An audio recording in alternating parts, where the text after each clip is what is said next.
नमस्कार दोस्तों, कैसे हैं आप लोग। उम्मीद है आप सब ठीक होंगे। 20 जून 2023 के इकोनॉमिक टाइम्स के एनालिसिस में आपका स्वागत है। दोस्तों, ये सीरीज़ जो मैंने चालू किया है, इधर हम इकोनॉमिक टाइम्स पूरा कवर करते हैं पेज बाय पेज। हम टॉप 25-30 न्यूज़ कवर करते हैं बेसिकली, जो कि मतलब उस दिन जो depending upon number of news जो उस दिन जो आए हैं। ठीक है। इसमें आप कुछ न्यूज़ जो एक्सपेक्ट नहीं कर सकते, जो कि एकदम प्योर बेस्ड पॉलिटिकल न्यूज़ रहती है, जैसे कि ये पार्टी ने ऐसा कर दिया, वो पार्टी ने ये मचा दिया, इस टाइप के न्यूज़ मैं नहीं कवर करता हूँ। बट हाँ, अपार्ट फ्रॉम दैट सारे मैक्रो इकोनॉमिक रिलेटेड न्यूज़, सारे ग्लोबल न्यूज़ जो कि इकोनॉमी को इफेक्ट कर सकता है, या जियो पॉलिटिक्स रिलेटेड भी न्यूज़ मैं कवर करता हूँ इसमें। ठीक है। कंपनी स्पेसिफिक न्यूज़ भी मैं कवर नहीं करता हूँ, बट अगर वो कंपनी स्पेसिफिक न्यूज़ इतना ज़्यादा है कि भाई वो सेक्टर को इफेक्ट कर रहा है, तो मैं कवर करूँगा। अब देखिए दोस्तों, पॉसिबल नहीं है कि अब इस कंपनी का Q4 का रिजल्ट निकला कि इस कंपनी में ये डायरेक्टर रिज़ाइन किया, ये सब न्यूज़ आपको भी काम का नहीं है। काम का वो न्यूज़ रहेगा जो कि पूरे सेक्टर को इफेक्ट कर सके, वो मैं न्यूज़ ज़रूर कवर करूँगा। ये न्यूज़ और ये लेक्चर्स उन लोगों के लिए काफ़ी रेलेवेंट है जो कि कम्पिटिटिव एग्ज़ाम्स की तैयारी कर रहे हैं, या अगर आप कोई जॉब में भी है और इंटरव्यूज़ वगैरह के प्रिपरेशन कर रहे हैं कि अगर आपको स्विच करना है, या अदरवाइज़ आपको वो जॉब में कंटिन्यू भी करना है इनफैक्ट, तो आपको भी पता है कि जनरल नॉलेज का आज के डेट में क्या इंपॉर्टेंस हो गया। हर इंटरव्यू क्वेश्चंस में या हर प्रमोशन के क्वेश्चंस में भी आज के जनरल नॉलेज का थोड़ा एक टच ले लिया जाता है कि भाई हाँ, आपको थोड़ा सा मैक्रो इकोनॉमी से रिलेटेड कुछ नॉलेज है, कि बस आप कंपनी के काम में घुसे रहते हो और आपको बाकी चीज़ों से मतलब नहीं है। ट्रस्ट में दोस्तों, ये चीज़ आपको एक एडिशनल बेनिफिट देता है और कैंडिडेट्स के अगेंस्ट। बाकी अगर आप देखो तो उन लोगों के लिए भी ये लेक्चर्स रिलेवेंट है जो कि बिजनेस कर रहे हैं। आज के डेट में रेगुलेशंस इतने बदलते जा रहे हैं, और अगर आप एक भी रेगुलेशन से चुके तो आपको पेनल्टी या फाइन पे करना पड़ सकता है। तो इसके लिए उन लोगों के लिए भी ये काफ़ी रेलेवेंट हो जाता है। तो चलिए दोस्तों, स्टार्ट करते हैं। आगे बढ़ने से पहले वीडियो पे लाइक ज़रूर करिए, वीडियो पे कमेंट करके ज़रूर बताइए कि आपको ये लेक्चर कैसा लग रहा है। अगर आपकी तरफ से कोई सजेशंस है तो प्लीज़ मुझे कमेंट में बताइए। कमेंट्स पे सजेशंस आ रहे हैं, मैं उसे बहुत जल्दी टेकअप भी करूँगा। कुछ मैंने टेकअप कर भी लिया है। और अपार्ट फ्रॉम दैट, अगर आप देखो तो चैनल को आप सब्सक्राइब ज़रूर करें दोस्तों, ताकि आपको इस वीडियोस के नोटिफिकेशन और मिलते रहे।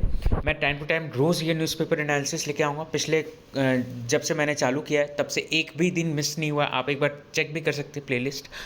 तो और लोगों को भी सजेस्ट करें जो जिनसे आपको लगता है कि ये चैनल मतलब उनको फ़ायदा हो सकता है ये चैनल से। ठीक है, तो स्टार्ट करते हैं दोस्तों। सबसे पहला news, PM Modi US visit में boost semiconductor supply chain pact. देखिए, प्राइम मिनिस्टर मोदी जो है वो अभी विजिट करने वाले यूएस में जून 21 टू 24 के बीच में।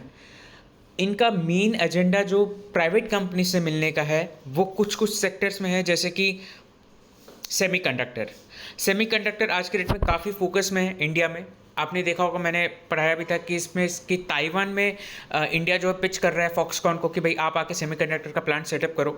इनफैक्ट इंडिया जब यूएस में भी जा रहा है, तो इंडिया का जो सेमीकंडक्टर मिशन है, वैसे यूएस में भी यूएस चिप मिशन है। इंडिया का सेमीकंडक्टर का मिशन का आउटले मैंने आपको बताया था लगभग 10 बिलियन है, और यूएस में तो कहीं ज़्यादा है इससे, बट ठीक है, अपने अपनी इकोनॉमी की कैपेसिटी के अनुसार है। तो इस चीज़ में दोनों ही कंट्रीज़ जो है सेमीकंडक्टर पे इंडिपेंडेंट बनना चाहती है, दोनों ही कंपनी एक दूसरे को सपोर्ट कर सकती है। तो मेन तो प्राइवेट कंपनीज़ में ये है। डिफेंस में जो गवर्नमेंट में है वो मेन डिफेंस से रिलेटेड है, जैसे कि डिफेंस का सप्लाई करना और डिफेंस प्रोडक्शन करना, को डेवलपमेंट करना, ये सब चीज़ अभी ज़्यादा फोकस में रहेगा। एक बार विजिट हो जाने दीजिए, उधर क्या क्या पॉइंट्स डिस्कस होंगे, आई थिंक वो फिर हम ज़्यादा कॉम्प्रिहेंसिवली उसे डिस्कस कर पाएंगे। ठीक है। नेक्स्ट न्यूज़ दोस्तों, इलेक्शन कमीशन में bring banks to spread voters awareness. देखिए, इलेक्शन कमीशन का एक फ्लैगशिप स्कीम है, that is systematic voters education and electoral participation. पिछले साल जो है इलेक्शन जब 2019 में हुआ था लोकसभा का, तो उसमें 67% के आसपास देखा गया था पार्टिसिपेशन।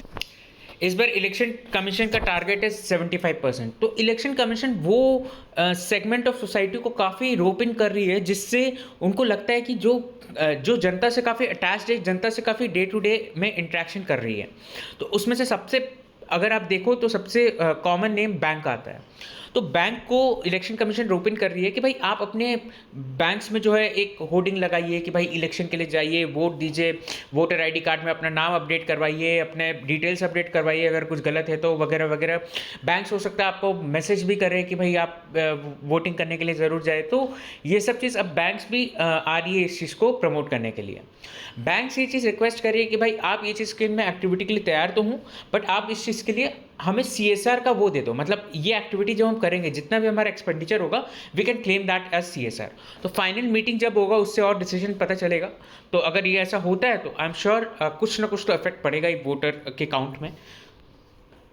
तो आप ये भी एक पॉइंट एक यूज कर सकते हैं कि banks are not just financial institutions, they do not just run the financial part of the economy, they can be also roped in for these parts, for these work in the economy. Next news दोस्तों, lens on high value transactions in Manipur. देखिए मणिपुर में अभी जो violence हुआ है उसके खिलाफ जो हमारी जो फाइनेंशियल इंटेलिजेंस यूनिट है ये काम करती है डिपार्टमेंट ऑफ रेवेन्यू के अंदर।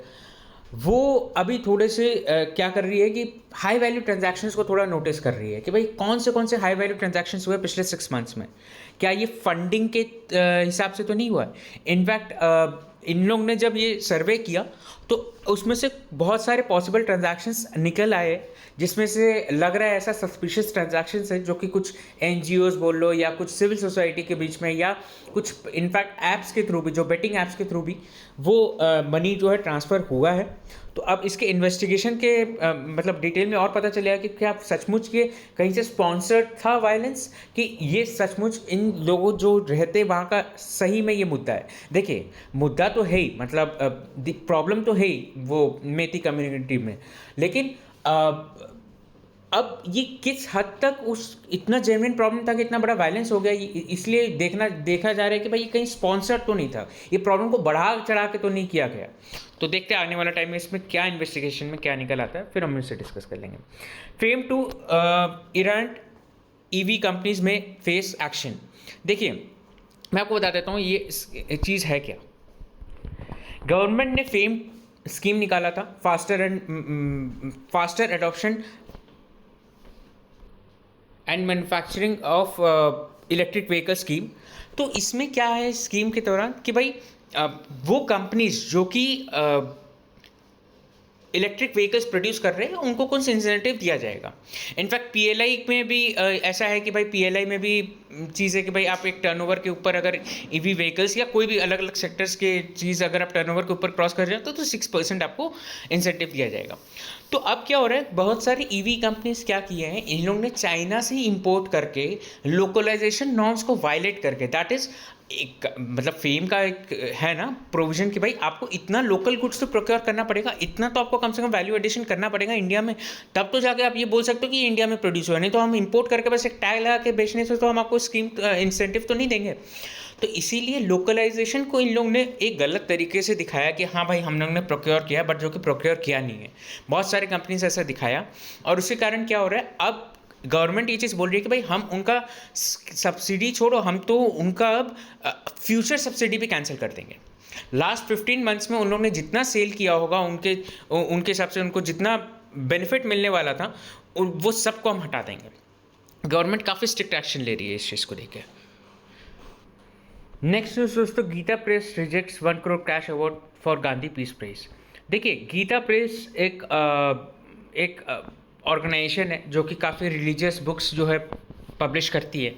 उन्हें अभी गांधी पीस प्राइज़ में 1 करोड़ रुपए का ऑफर मिला, मतलब 1 करोड़ रुपए का प्राइज़ मिला, बट उन्होंने इस चीज़ को इसलिए रिजेक्ट कर दिया कह कि भाई हम कोई डोनेशन एक्सेप्ट नहीं करती। ये न्यूज़ मैं किस लिए कवर कर रहा हूँ दोस्तों, हमारे मन में ना अक्सर गवर्नमेंट के द्वारा जो क्रैकडाउन ज़्यादा हो रहे हैं NGOs वगैरह में, हमारे मन में हमेशा ये चीज़ रहता है कि भाई NGOs या इस टाइप की जो ऑर्गेनाइजेशंस रहते हैं जो कि वेलफेयर ज़्यादा करते हैं, वो कुछ ना कुछ तो उनको फंडिंग जो है वो कोई बाहर से आ रही है फंडिंग, कोई गलत तरीके से आ रही है फंडिंग, बट ऐसा नहीं है दोस्तों। मतलब इनका ये चीज़ सिस्टम है, इनका बिजनेस ये है कि बुक पब्लिश करके बेचना और उस पब्लिकेशन से फिर उस चीज़ को वो सोसाइटी के अच्छे डीड में लगाती है। तो इस टाइप के भी NGOs है, बस यही रीज़न था मेरा कवर करने का और कोई रीज़न नहीं था।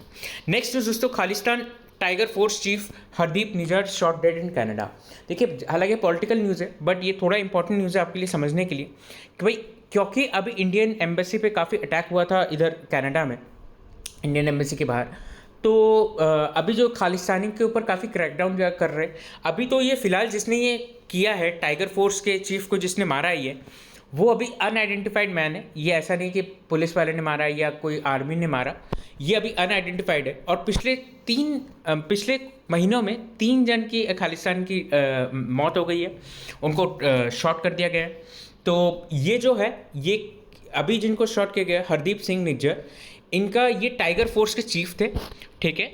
फिर उसके मई में Khalistani commando force chief Paramjit Singh Panjwar को भी शॉट डेड कर दिया गया।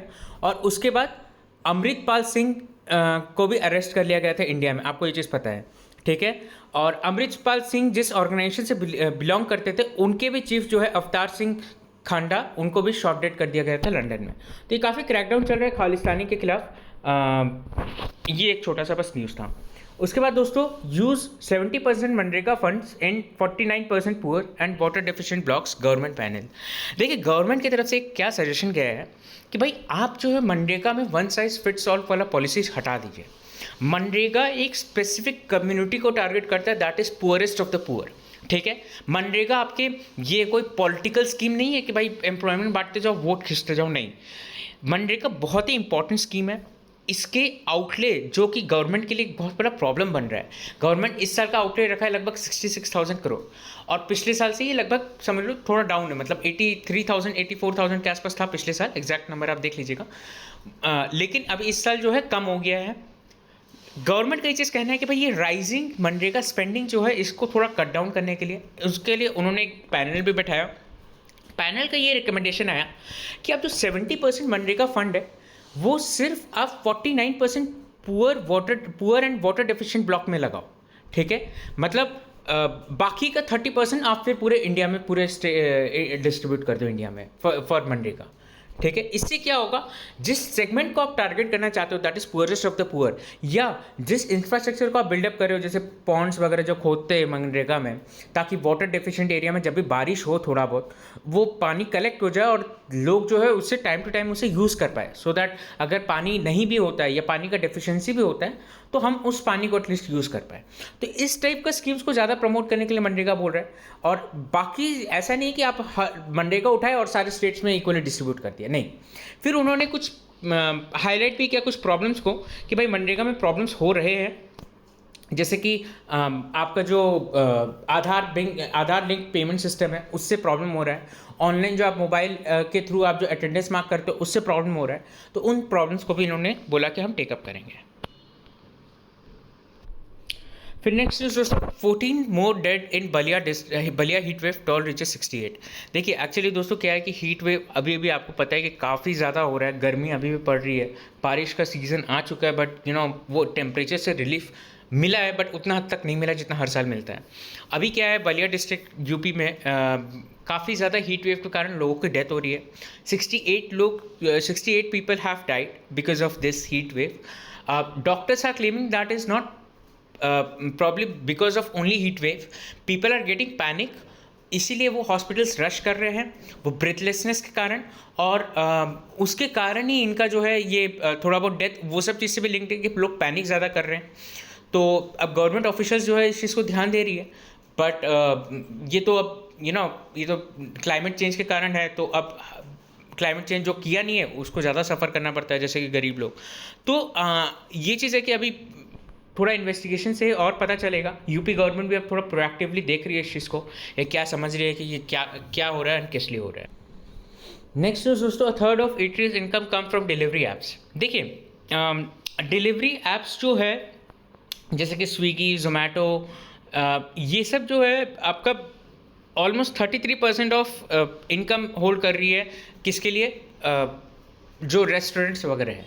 बाकी 66% 67% के आसपास आज भी लोग जो है अपने पर्टिकुलर जो अपने जो मतलब फ़ोन कॉल हो गया बोल लो, या अपने खुद के थ्रू सप्लाई कर रही है। जैसे मान लीजिए फ़ोन कॉल हो गया, रेस्टोरेंट्स में रहता है ना कि भाई डायरेक्ट ऑर्डर के लिए फ़ोन कॉल करें, फिर ठीक है वो ज़ोमैटो में लिस्टेड, वो अलग बात रहती है, उनकी वेबसाइट भी रहती है कि भाई आप इसके थ्रू पे ऑर्डर कर सकते हो, तो वो अभी भी 2/3 अकाउंट फॉर कर रहा है।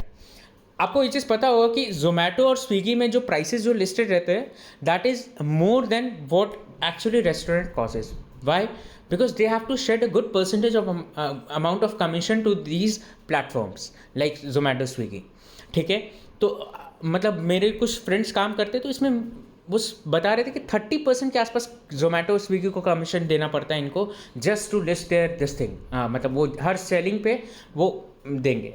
अब इस चीज़ का तोड़ क्या है? इस चीज़ का तोड़ ये है कि भाई आप ठीक है अपना लोकल वाला चीज़ प्रमोट करो कि भाई आप खुद ही लोकली डिलीवर करो, या तो फिर ONDC का यूज़ करो। ONDC दोस्तों काफ़ी चर्चा है, मैंने इसके बारे में काफ़ी बार बताया भी है। तो ONDC क्या है कि भाई एक ऐसा प्लेटफॉर्म है जो कि कोई ओन नहीं करता है, बायर्स और सेलर्स डायरेक्टली कनेक्ट हो जाते हैं ये सब चीज़ के ऊपर। तो अब क्या, अब कोई भी मान लीजिए आपके बगल का जो शॉप है वो आपको अगर डिलीवर करना चाहता है तो वो लिस्टेड रहेगा ONDC में, आप जाके कर सकते, ना इसमें कोई फ़ी लगेगा ना इसमें कुछ लगता है। हाँ, ONDC का कुछ फीस रहता है जो कि सेलर्स देते हैं, वो एक अलग चीज़ हो गया, बट ये काफ़ी बड़ा चैलेंज होने वाला है जोमेटो स्विगी वाले प्लेटफॉर्म्स को। अभी तक पेनिट्रेशन ज़्यादा नहीं है तो इनको ज़्यादा इफेक्ट नहीं पड़ा, बट आने वाले टाइम में जैसे जैसे पेनिट्रेशन बढ़ेगा, क्योंकि गवर्नमेंट का ध्यान है उस चीज़ में, वैसे वैसे आपका ये प्लेटफॉर्म के जो रेवेन्यूज है वो कम होते जाएंगे। उसके बाद दोस्तों, withdrawal of 2000 note can boost growth by pushing consumption. देखिए 2000 के नोट जो है वो अब विड्रॉ हो गए मार्केट से। अब क्या है, वो बैंक्स वगैरह में आ गए। ठीक है, चाहे वो बैंक में डिपॉजिट के थ्रू आ गए, चाहे वो एक्सचेंज के थ्रू आ गए, तो वो सारे नोट्स अब आ गए। अब एकदम से क्या हुआ कि लिक्विडिटी थोड़ा बहुत बैंक्स वगैरह के पास बढ़ गया। अब जब लिक्विडिटी बढ़ जाता है तो बैंक्स वगैरह और चाहती है कि भाई हम और ज़्यादा जो है कैश कर ये कंज्यूमर्स के पास पहुंचाते रहे, बाय फॉर्म ऑफ लोन्स या कुछ भी फॉर्म में। भाई ठीक है, आप डिपॉजिट जो है अब आपके पास आ गया लिक्विड कैश इतना, तो आप कंज्यूमर्स के पास जो है वो कैश पहुंचाओगे कि भाई कम सस्ते में इंटरेस्ट में ले लो। तो ये सब चीज़ से क्या होगा कि गवर्नमेंट का एस्टिमेट है कि ये सब चीज़ से कंजम्पशन डिमांड जो है वो बढ़ेगा आने वाले टाइम में। तो बहुत ज़्यादा तो देखिए मेरे ख्याल से इफेक्ट नहीं आएगा, क्योंकि सिर्फ 3.5 लाख करोड़ है जो कि अभी तक 50-60% आई है। गवर्नमेंट का रिपोर्ट कहता है, तो मैं आपको बस ये कॉन्सेप्ट समझा दिया। नेक्स्ट इज दोस्तों, centre proposes to keep vehicle insurance premium unchanged for most categories. Vehicle का आपको पता होगा कि इंश्योरेंस आपको पे करना ही पड़ता है, थर्ड पार्टी इंश्योरेंस होता है, तो वो आप अब इंश्योरेंस जो है अभी जो 2023-24 में एक्सपेक्ट मत करिएगा कि कम होगा। सेंटर ने बोला कि हम स्टेटस को मेंटेन करके रखेंगे लगभग बहुत सारे कैटेगरीज में। कुछ कैटेगरीज में थोड़ा बहुत कम किया गया है, जैसे कि electric 3 wheeler vehicles up to capacity of 6 passengers, उनमें थोड़ा बहुत कम किया गया है, बट ओवरऑल जो है बहुत सारे व्हीकल्स में सेम भी रखा गया है। आपको पता होगा कि भाई प्रीमियम जो चार्ज करते हैं इंडियन मोटर टैरिफ एक्ट के हिसाब से, वो 50% डिस्काउंट दिया जाता है विंटेज कार्स को, 7.5% डिस्काउंट दिया जाता है कोई अगर आपके पास हाइब्रिड व्हीकल हो, या 50% डिस्काउंट दिया जाएगा for the buses of educational institutions. तो ये एक छोटा सा न्यूज़ था कि भाई आपके इंश्योरेंस के बजट में तो अब ना बढ़ेगा ना कुछ घटेगा। फिर उसके बाद एडा move supreme court against start stay on Sahara insurance order. देखिए ये न्यूज़ को मैंने पहले भी कवर किया था, तो बहुत काफ़ी टाइम बाद मैं कवर कर रहा हूँ कि थोड़ा एक डेवलपमेंट आया है। डेवलपमेंट क्या आया है कि सुप्रीम कोर्ट जा रहा है एडा। देखिए ये जो सहारा इंश्योरेंस में केस क्या हुआ था कि सहारा के जो फाइनेंशियल हेल्थ है वो काफ़ी डिटोरिएट हो रही है। तो सहारा ने क्या किया कि भाई इंश्योरेंस जो बांटा था उस टाइम में, वो इंश्योरेंस गवर्नमेंट ने बोल दिया कि भाई वो इंश्योरेंस आप जो है ट्रांसफ़र मत लीजिएगा सहारा से, सहारा के पास ही रहने दीजिएगा। बट एडा ने अभी क्या किया हाल फिलहाल में, क्योंकि बहुत ज़्यादा डिटोरिएट हो रहा था और इंश्योरेंस का रेगुलेटर है इडा, तो उन्होंने क्या किया, भाई नहीं अब हम जो है ऑर्डर पास कर दिया कि भाई सहारा के जितने भी जो इंश्योरेंस के जो बिज़नेस है वो ट्रांसफ़र हो जाएंगे SBI लाइफ इंश्योरेंस का। तो सहारा ने फिर इस चीज़ को अपील किया कि भाई आप ऐसे कैसे कर सकते हो। अब अपील किस पे कर सकता है, कोई भी एक रेगुलेटर का, मैंने आपको कल भी बताया था, कोई भी एक रेगुलेटर बॉडी का अगर आपको अपील करना है तो वो आप SAT में कर सकते हो, जैसे सिक्योरिटीज़ अपीलेट ट्रिब्यूनल में। तो अब SAT पे अपील गया है कि भाई आप ऐसे कैसे कर सकते हो। तो अब SAT में अपील गया है, तो SAT ने भी किसके इस पे रूलिंग दिया, वो लोगों ने रूलिंग दिया कि भाई नहीं ठीक है, सहारा का पोजीशन सही है। अब इडा वापस अब सुप्रीम कोर्ट के पास जा रहा है कि भाई SAT के रूलिंग को आप रद्द करिए, हम इसीलिए ट्रांसफ़र कर रहे हैं क्योंकि फाइनेंशियल हेल्थ काफ़ी डिटोरिएट हो रहा है इस कंपनी का, और हम नहीं चाहते कि जो इंश्योरेंस लिया हुआ है उनका भरोसा उठ जाए इंश्योरेंस कंपनी से। नेक्स्ट इज दोस्तों borrowing cost hardens with surge in state bond issuances. देखिए एक्चुअली क्या है, बोरिंग कॉस्ट जो स्टेट बॉन्ड्स के रहते हैं ना, वो सेंट्रल से ज़्यादा रहते हैं। तो अब सेंट्रल मान लीजिए अगर आपको लगभग इंटरेस्ट रेट दे रहा है 8%, 7.5% के आसपास का, तो वहीं पे स्टेट आपको शायद 9%, 9.5% के आसपास का इंटरेस्ट रेट देते हैं।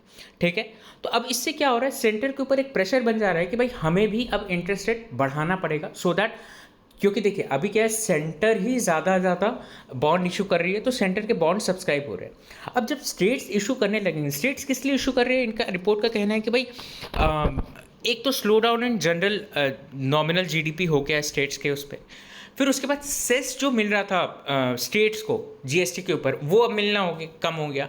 इनफैक्ट जीएसटी का शेयर भी जो है स्टेट्स का जो है वो डिस्पर्समेंट लेट होते जा रहा है। इसके कारण स्टेट्स के फंडिंग जो है वो काफ़ी क्राइसिस में चल रही है। तो अब स्टेट्स भी जो है बॉन्ड्स इशू करना चालू करेंगे अच्छे क्वांटिटी में। अब इससे क्या होगा, जब वो हायर इंटरेस्ट रेट चार्ज या हायर इंटरेस्ट रेट इन्वेस्टर्स को देंगे, वो अब स्टेट्स का बॉन्ड इशू कराएंगे। अब स्टेट्स का गारंटी देखिए क्या होता है, स्टेट भी इक्वली बैक रहता है बाय सेंट्रल। तो अगर स्टेट बोल रही है कि भाई मैं आपको पैसा लौटाऊंगी, तो दैट इज़ मोर और लेस सेंट्रल भी वही चीज़ उससे गारंटी दे रहे हैं। तो इसलिए इन्वेस्टर्स सेफ है स्टेट के बॉन्ड इशुएंसेस में। तो अब इससे क्या होगा कि भाई स्टेट के भी फंडिंग थोड़ा बहुत आ जाएगा, लेकिन अगेन स्टेट के जो इंटरेस्ट रेट के कारण जो एक बजट में जो फ़र्क पड़ेगा वो तो पड़ेगा ही। बट हाँ, ओवरऑल अगर आप देखोगे, अगर स्टेट अगर केपेक्स कर रहा है, देखिए ये अगर पैसा लेके बांट जाता है बात अलग है, बट अगर स्टेट केपेक्स कर रहा है जिससे लॉन्ग टर्म में उनको फ़ायदा हो सकता है, तो ये काफ़ी अच्छा डील हो सकता है स्टेट के लिए। इन्वेस्टर्स अब इसलिए टेंशन नहीं लेते कि भाई क्योंकि एक क्वाजी सेंट्रल गारंटी है, तो इसके कारण बोलते हैं कि भाई चलो ठीक है, मतलब हमें कोई प्रॉब्लम नहीं है, हम हायर यील्ड का बॉन्ड ही लेंगे, सेंट्रल का कम लेंगे। फिर चाइना से रिलेटेड दो न्यूज़ है दोस्तों। Oil falls on China growth concerns. Actually देखिए चाइना में हो क्या रहा है कि ग्रोथ का काफ़ी कंसर्न आ रहा है। चाइना जो है इकोनॉमी उस रेट से नहीं बढ़ेगी अभी जिस रेट से पहले बढ़ने वाली थी। ये इसलिए कि भाई चाइना में कोविड के वेव्स लगातार आते गए और स्ट्रिक्ट लॉकडाउन के कारण चाइना का ग्रोथ काफ़ी हैम्पर हो गया। तो अब इसके कारण क्या हो रहा है कि ऑयल की जो डिमांड जो चाइना से उठती है, वो अब ऑयल की डिमांड कम हो जाएगी, तो ये ऑयल का जो प्राइस है वो थोड़ा कम रहेगा, provided OPEC countries further output cut ना कर दें। ठीक है, उसके बाद एक और न्यूज़ है दोस्तों इससे मिलता जुलता, कि भाई चाइना जो है वो इंटरेस्ट रेट और कट कर रहा है। चाइना में आपको शॉकिंग लगेगा, भाई चाइना का इंटरेस्ट रेट जो है अराउंड 3.5%, 5% के आसपास चल रहा है, डिपेंडिंग अपॉन द टेन्योर। कोई जैसे 1 ईयर का है, कोई 2 ईयर्स का है, या कोई 5 ईयर्स का है, तो डिपेंडिंग अपॉन द टेन्योर वो कितना है उस हिसाब से इंटरेस्ट रेट, लेकिन लगभग 3 to 4% के आसपास आप मान के चलो, या मैक्सिमम 5%। तो आप देखिए जहाँ से इतने डेवलप्ड कंट्रीज अपना इंटरेस्ट रेट बढ़ा के 6%, 7% तक कर रही है, वहाँ पे चाइना जो है और फर्दर वो बढ़ा रही है डेवलप कंट्रीज। चाइना वहाँ पे इंटरेस्ट रेट कट कर रहा है सो दैट उनको ग्रोथ को बूस्ट मिले। देखिए मैंने आपको पहले ही बोला कि चाइना का जो ये पॉलिसी है ये टोटली अगेंस्ट या टोटली जो ग्लोबल इकोनॉमी कर रही है उसके ऑलमोस्ट ऑपोजिट है। तो अब देखिए इसमें यही दो हो सकता है, या तो चाइना का इकोनॉमी काफ़ी अच्छे से इस चीज़ को रिएक्ट करेगा, और या तो फिर चाइना का इकोनॉमी इस चीज़ से मतलब बहुत ज़्यादा सफ़र कर सकता है। तो वो तो आने वाला टाइम बताएगा कि किस इकोनॉमी का डिसीजन कितना अच्छा था। नेक्स्ट इज दोस्तों interest compounding pulling down recovery in IBC cases. Actually देखिए दोस्तों न्यूज़ क्या है कि जब भी आईबीसी के केसेस होते हैं ना, तो बैंक्स वगैरह क्या करते हैं, अपने इंटरेस्ट को भी अकाउंट फॉर करते हैं। कई सारे ऐसे केसेस में देखा गया है, जैसे कि इन्होंने एक एग्जाम्पल भी दिया है कि 5,628 करोड़ का ड्यू था, किसका, गेल का। ठीक है, सॉरी जेबीएफ पेट्रोकेमिकल्स का, जहाँ पे गेल ने ये बिड जीता था, उनका टोटल कितना का ड्यू था, 5,628 का ड्यू था, और उन्होंने 64% का हेयर कट लेके कितना पे सेटल किया, लगभग 2,000 करोड़ के आसपास सेटल डाउन किया। अब बैंक्स वगैरह का कहना है कि भाई हम लोग को तो रिकवरी हुआ ही नहीं, हमें तो लॉस हो गया, ये चीज़ ऐसा हो गया वैसा हो गया।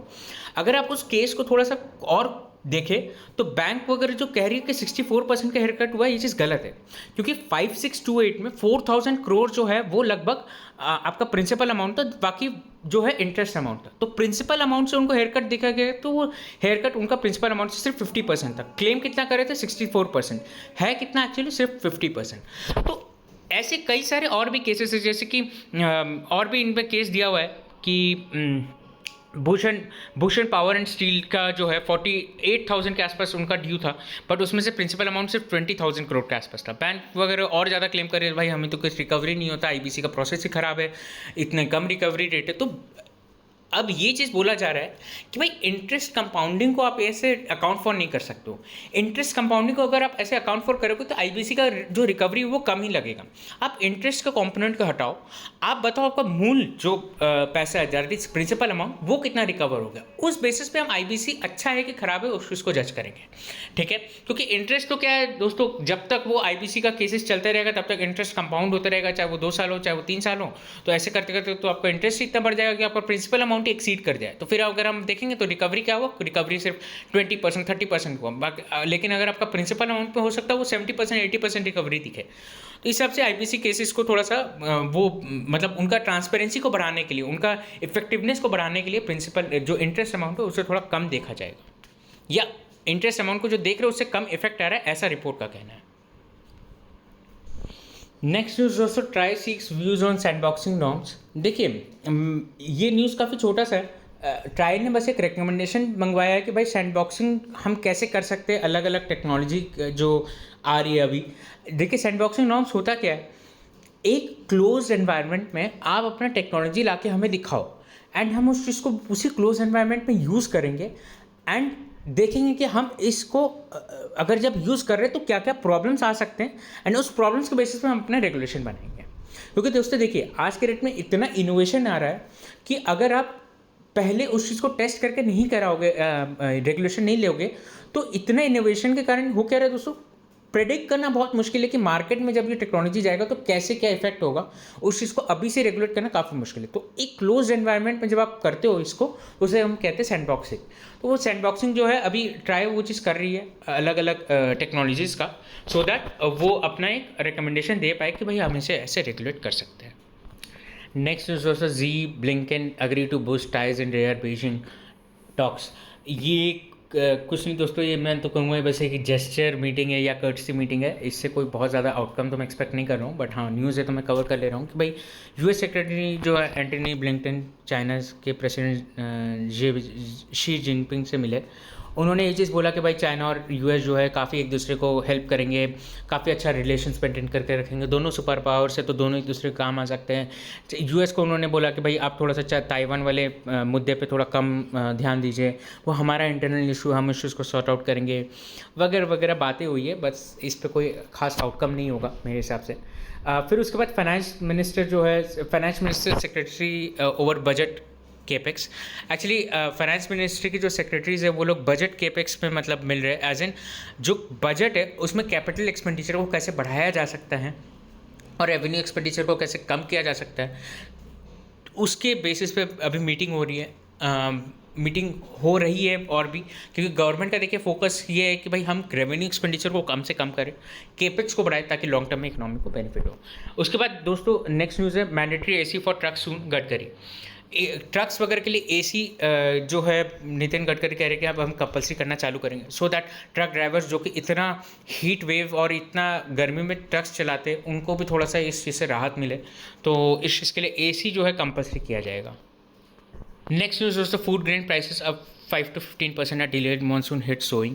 देखिए मानसून अभी डिले हो चुकी है, तो अब इसके कारण जो है फूड प्राइसेस ऑलरेडी बढ़ना चालू हो रहे हैं। आने वाले टाइम में अगर और भी मानसून और डिले होता है तो फूड प्राइसेस और बढ़ना चालू होंगे, क्योंकि अगेन वही चीज़ है ना कि सप्लाई कम हो जाएगा तो डिमांड तो उतना का उतना ही रहेगा या डिमांड बढ़ जाएगा, सो वो उस गैप को मैच करने के लिए प्राइसेस बढ़ जाता है, तो वगैरह वगैरह इन्फ्लेशन बढ़ जाएगा।